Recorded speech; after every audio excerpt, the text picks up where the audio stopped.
You look lonely.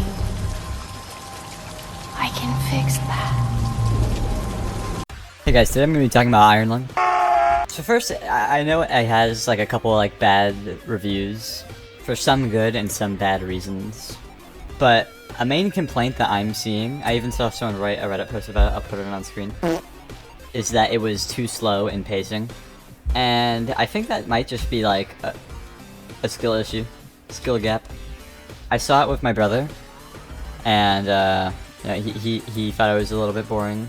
Not that he thought it was bad, he just thought it was a little slow at sometimes, but this movie, for me, blew me out of the water. This is like one of the best movies I've seen in such a long time. This movie might be like top 3 movies I've ever seen, and I'm very picky when it comes to movies. I don't really know how to talk about professionally, like, I don't really know how to talk about it. I'm just a guy who really likes movies.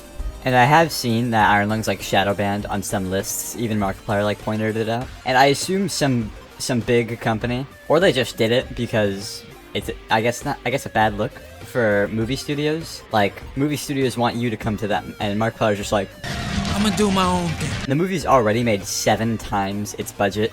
A movie that wasn't made with profits in mind, just made as a good movie, which is great. That's great. This proves that, you know, maybe that if you just prioritize making a good movie over profits, the profits will just come naturally.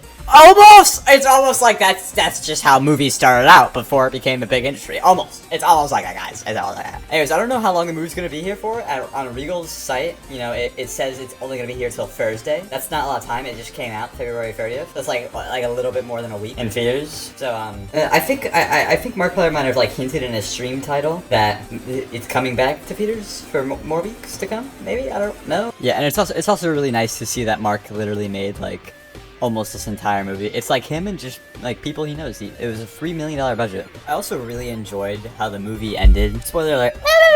And you know, it's very hard to understand if you don't understand the context of the game, and I'm one of those people who don't have a great grasp on Iron Lung. I've never seen someone play it, I never played it myself, but I'm able to understand it well enough to enjoy it and talk about it. So after the whole hallucination scene, I don't really know how to describe that scene. He was like talking to someone on the radio, and like the radio was like broken, and like he like went to coordinates and he like found this weird light and he hallucinated this weird like creature, and he was like, I don't know, it's a weird scene. I don't really know what was going on with that. I didn't really understand that. The lady, the famous lady from the beginning of the movie, comes back on the microphone and he's like angry. He's like, you know, he doesn't believe that she's real because he just went through all of these hallucinations before, and he like grabs the wire, proving that it was broken because he broke the radio and the wire's completely intact. It's like, what the crap, man? And the lady says, I don't know how you're still alive. It's been days since your last contact. You would have at least lost oxygen by now. And if you actually look, you can see his oxygen went up, actually. It went, instead of going down, it went up later. He still had 1 left during that scene, but it went up to 2 out of 4 instead of 1 out of 4. And I guess that's because blood contains oxygen or something. And later he takes off his bandages, and you can see he was like growing this like fungus. And I guess it's like it's other planetly blood. It's not like normal blood. It's not like cow's blood, human blood, red blood. It's blood of unknown creatures, unknown crazy creatures, I guess you could say. And it's filled with otherworldly like bacteria. It infected Markiplier because he had open wounds there. That's why there was bandages. It infected Markiplier, and it was supplying him with just necessary nutrients just to keep him alive. And that's how he was able to survive for so long. And the lady was talking to him urgently, saying that she's really sorry that she can't save him, but saying that it's bigger than us. That's like their slogan. It's bigger than us. They gotta save the planet because the planet's running out of resources. People are going to die.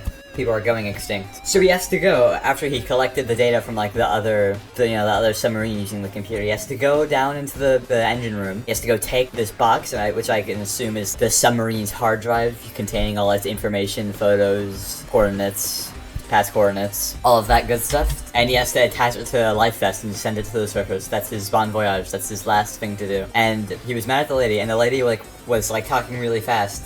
And my brother pointed this out. You can infer that during it, she also went down in a submarine, and that's a big reason why she couldn't come and save him anymore. And also, Markiplier's submarine was flooding. I keep calling him Markiplier. He's called Simon in the movie, but I just like calling him Markiplier. Anyways, he sends it up the hard drive on the life vest, and his hands start like sticking to the walls, like these vines are coming out of his hands. and he was able to rip one of his hands off the walls, and then he was trying really hard to get the other one off, but these like vines were going on his arms, and he couldn't get out, and then he was able to get out, and he looked, and his entire arm got separated from his body. And he's like, I think he was crying. It was a very good scene. It was very well directed scene. And he just dies there at the bottom of the ocean, and it all goes black. And then it slowly transitions to the surface, and Markiplier's hard drive made it. And then the boat slowly makes its way to the hard drive. And then the credits start rolling.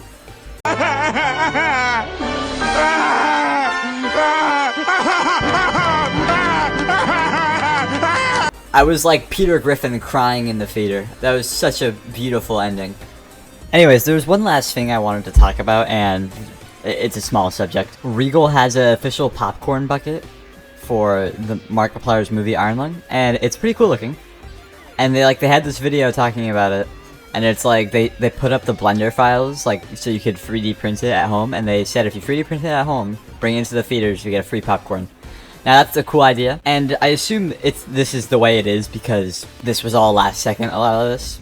Getting it into Regal theaters, popcorn buckets, theaters across America. This is all last second. It was originally planned to be in 30 theaters. But you can go right now on Regal's website and pre-order the Iron Lung popcorn bucket, like the official one. And it doesn't ship until October. And it's February, and the movie is leaving theaters on February 12th. This is kind of funny, I guess. It's a cool popcorn bucket. I might get it. I don't know. Maybe. Maybe. Thank you guys for watching this video. Let me know if I should make more movie reviews, because I actually really enjoyed making this video a lot more than I thought I would. See you guys later. Bye!